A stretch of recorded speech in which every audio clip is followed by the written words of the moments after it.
Good evening, Sagir. Good to see you this evening. Sagir, first of all, can you walk us through what remains of the market? Can you paint a picture for us? What is the scale of destruction, and have the residents completely deserted the town, or are some still trying to salvage their livelihoods? Good evening, Mazino. I would start by saying completely destroyed.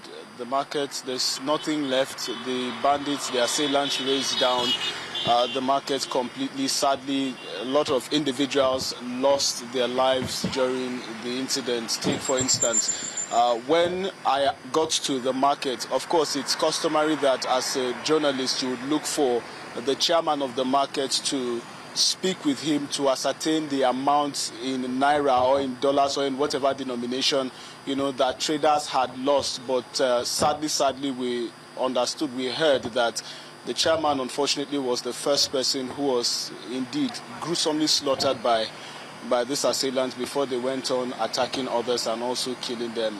It's a sad situation, a traumatic situation, not just for these individuals, Mazino, but for myself also, because I can only literally describe it as walking amidst death and seeing the carnage firsthand.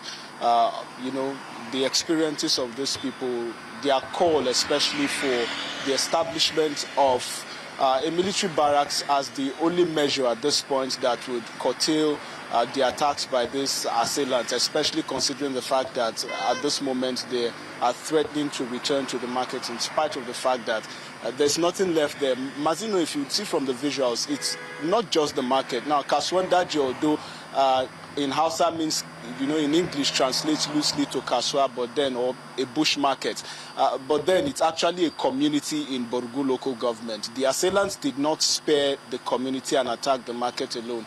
Both the community and the market was attacked, brought down, a lot of individuals killed. Of course, official figures pointing that around 30 individuals lost their lives.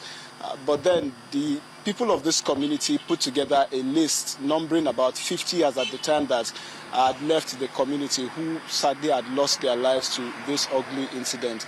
Of course, they also pointed to mass graves. They had mentioned they had to bury these individuals sadly in threes because of the scale of the situation. But then these are some of what we noticed. Now, talk about whether individuals have begun fleeing. As a matter of fact, even as at the time that we were in Kasuwan Daji, we still saw some residents, with their paraphernalia packed up in pickup trucks, some in small vehicles, still living and fleeing the community in droves. Because at this point, at the scale that it happened at broad daylight by 4 p.m., according to eyewitnesses, they really would not want to wait to see what the next situation would be like. Mazino.